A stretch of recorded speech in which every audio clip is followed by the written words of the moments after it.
Hey, so welcome to today's video, and please, before we get into this, hit the subscribe button. If you made it to this video, hit the like button. I personally respond to every single comment unless it's something negative. If you want interactive content that you can get answers on, subscribe to this channel right now. That being said, today's video is all about console gaming. Whether it's an Xbox, PS4, or you're looking at something a little bit newer that's going to be coming out later this year. Hey, it could even be a Switch.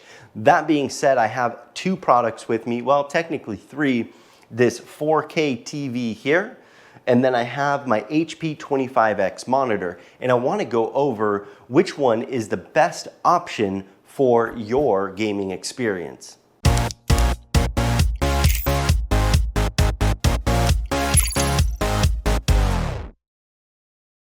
So hey, I did this great video on the HP 25X. All I really did was unbox it. I showed how it sets up, went into very little detail on the actual settings within it, but I did do a great refresh rate video using this monitor, so you can check those two out if you haven't already and you're looking for a good gaming monitor. But those two videos sparked a huge conversation on whether or not you should buy a monitor like this for a gaming console. So I want to discuss pretty much everything that I've compiled based on those lists as to why you shouldn't get a gaming monitor and if a TV is the best option for you.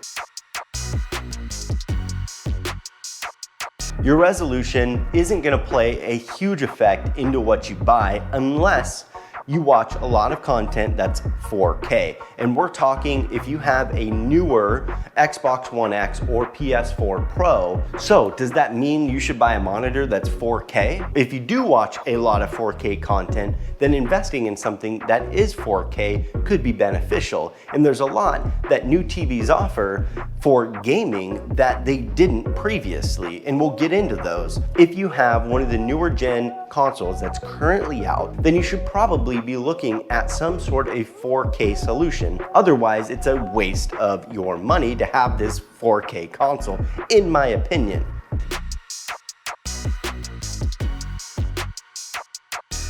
First and foremost, I am absolutely going to say that the right TVs are more than likely going to produce better color and higher color volume than your average gaming monitor, otherwise known as HDR. Now, there's a lot of TVs out there that say they're HDR capable, and all that really means is they can get brighter. What determines whether or not you're gonna get better color is the difference between 8-bit and 10-bit panels. 8-bit panels have roughly 33 million shades of color, whereas a 10-bit panel, an HDR, true HDR panel, is going to have 1 billion plus shades of color. Just take, for example, this is an OLED 4K display, Dolby Vision certified. What that means is it can reproduce the color spectrum that HDR or Dolby Vision is produced and shot with. Color content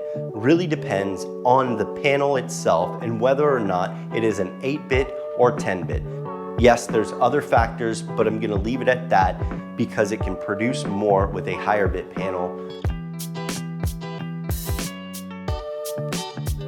Input lag. Input lag used to be atrocious on TVs. Monitors are usually much better than a TV panel because they are geared around intaking that signal and right away displaying it on the TV. Samsung TVs are made using the same VA panels and a lot of the same technology as their gaming monitors, which means they actually get as low as 4 millisecond input lag. I believe LG has the same exact technology under their auto game mode, where when you plug in an Xbox or you plug in a PlayStation or even a computer, you get a 4 millisecond input lag. Or as low as. It's not always the perfect conditions. The same could be said about a good quality gaming monitor. If input lag isn't an issue and you can get a TV that has a lower input lag for your console, well then why would you get a gaming monitor? Okay, so one of the biggest things that most people look to gaming monitors for are refresh rate. Because a TV, once you get up into the 120 hertz, you're going from about a $400 TV to at least a $600 TV. So would you rather spend $600 on a TV or about $400 on a monitor and get a great refresh rate, a great panel, low input lag, and a more personable viewing experience? Well, that highly depends. You can get a good TV with a lot of the other technology built into it for a semi-reasonable cost that's going to do more than just play video games for you.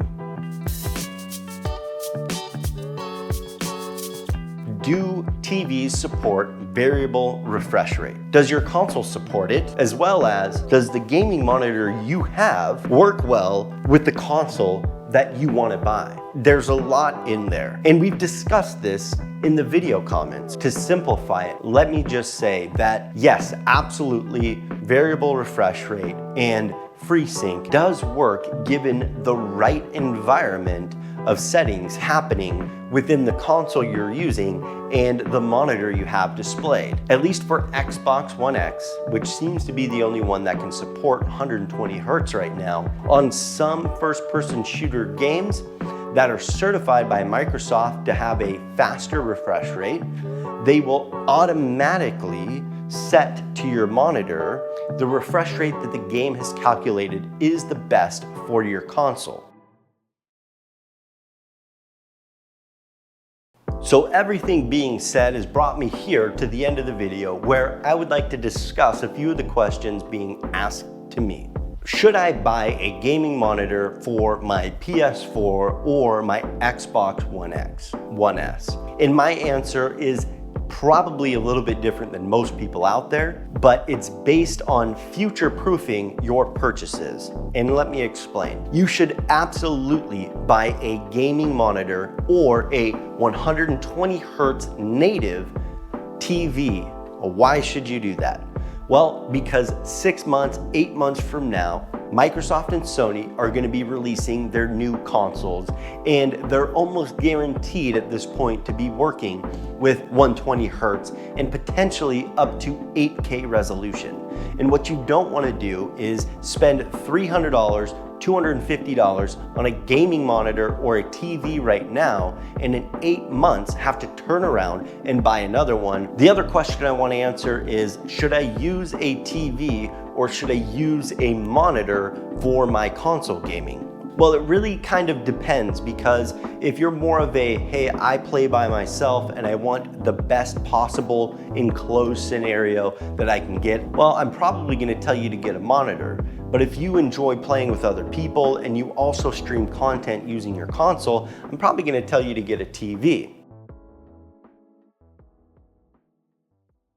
So let's base this on a budget of about $500, and let's say your TV is gonna be at maximum about 50 inches for your gaming. And let's say that your monitor is gonna be about 24 to 27 inches and at max about $500. Let's start with a TV. What that's gonna get you is more than likely a super low end 120 hertz panel, probably from LG, Vizio, maybe Samsung has one out that is on sale that you can get, maybe their 8000 series from 2019 or their Q60 potentially. The benefit that that's gonna give you if you buy the right panel is gonna be 120 hertz, a low input lag, an auto game mode that's gonna comply with the Xbox standards. Sorry, PlayStation, you're not included here. What are the cons of the TV? You're not gonna get true HDR. You're probably going to get an edge-lit,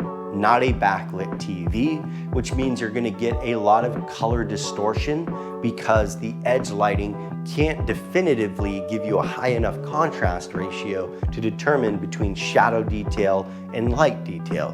What would you have to do to get the best possible TV? Well, look at my example. I have an OLED TV here. It's a $1,500 TV, and this would way outperform any of the other monitors I've reviewed on this channel. It can produce those billion shades of color. It has a low input lag, it has a variable refresh rate, and I can tailor it to do exactly what I want it to do with my PC, my console. No, it doesn't have the Gsync capability or the FreeSync capability. With a console though, I don't necessarily need those things. So that's kind of the con of TVs. The con of TVs is you're probably gonna spend double, if not triple, to get a comparable TV as you would to a gaming monitor. So let's talk about the pros of a gaming monitor.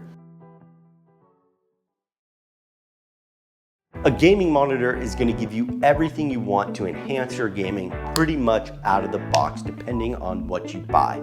And if you spend $500, you're going to get one of the better gaming monitors out there. You could probably find a 10-bit panel from the Acer Predator lineup for around $500, maybe $600 at the most, and you're gonna get 1 to 4 millisecond input lag. You're going to get a whole host of gaming presets on the monitor itself. You're gonna get either variable refresh rate, Gsync, or some sort of FreeSync capability, so if you do use it with your PC from time to time, it's gonna be phenomenal. And for newer consoles that use AMD graphics, you are gonna be getting the FreeSync capability. There are other pluses there, such as if you're playing by yourself, you're gonna get a much better viewing experience. These are the cons of gaming monitors. Well, gaming monitors are really only for one person to use at a time. Even with traditional IPS panels on a gaming monitor, the viewing angles aren't nearly as good as some of the best TVs out there.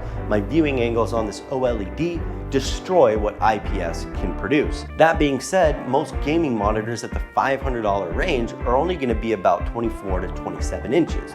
So for console gaming, while that might be great up close, it's terrible further away. Here's the last con. Even at $500 or even $600, you're definitely not going to get 4K and HDR with variable refresh rate, FreeSync, Gsync, one of those three, as well as low input lag. It is not gonna happen at the $500 price point if you don't exclusively use your gaming console for only gaming.